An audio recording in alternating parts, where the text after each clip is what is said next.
Action. Okay, we're hot. Live. Jarvis, high performance custom machining. Wanted to show how this gearbox works on my 13-inch closing lathe. This is a badass lathe. 6-jaw chuck, digital readout. My own cutter grinder right on the machine. Exhaust fan here, extended tail stocks. Quick change tool posts and tons of tooling. This thing's a Lamborghini. But anyhow, got Kevin on video here helping me out. And it's just so cool how the gearbox works in these things. This has, from back in the day, this is the 1970 in lathe. And back then it had these 3 gears, low, medium, and high. And it actually had a low-high switch on it too. So it was electronic 2-speed, but so back then that was high-tech. But since then I've added an AC drive, which gives it electronic variable speed as well as the gear changing speeds mechanically. So that it's mechanical gears, you know, from going low to high, and electronic variable speed as well. So, just to show people what's going on without trying to get too long of a video here, there's belts driving this rear shaft. So this rear shaft right here is the actual drive shaft for the transmission. This is a real radical low and high gear. See how the chuck, it slows it right down. That's high. That's low. That's high.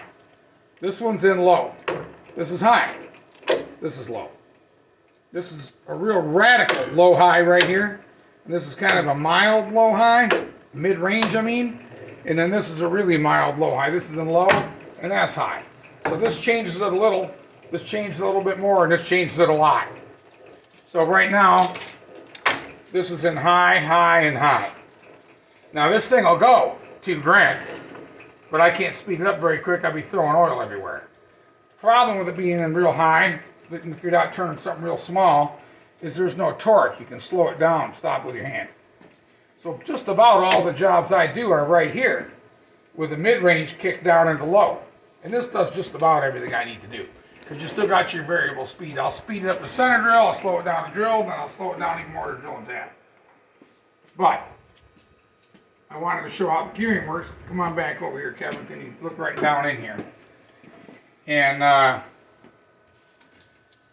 with all that being said, this small gear back here is what's driving this gear right now, which is turning this whole shaft, which is driving this gear, which is driving this smaller gear. So you got a ratio. I don't know what it is. I didn't count the teeth. But this little gear spinning this gear, which spins this gear, which spins this gear. So if you slow this way down, now you're driving it with this larger gear to this smaller gear, and this gear is still driving this gear. So it's funny, it changes the pattern of gears.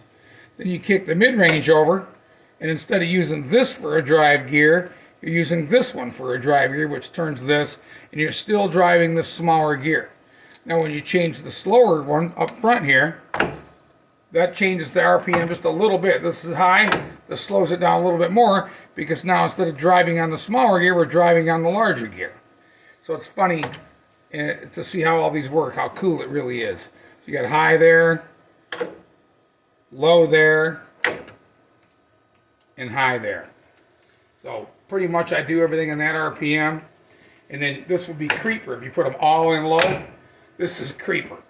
You couldn't stop this chuck or anything right now, because that's in low, low, low. That's high, that's high. I leave that mid-range and low for the most part. Still got my variable speed, like I said. I mean, I could talk about this machine all day. It's really badass, but to get to my point, I just wanted to show how this gearbox works. And that's it. I just changed the oil, did a little maintenance on it. This thing's ready to rock and roll. That's it, Kevin.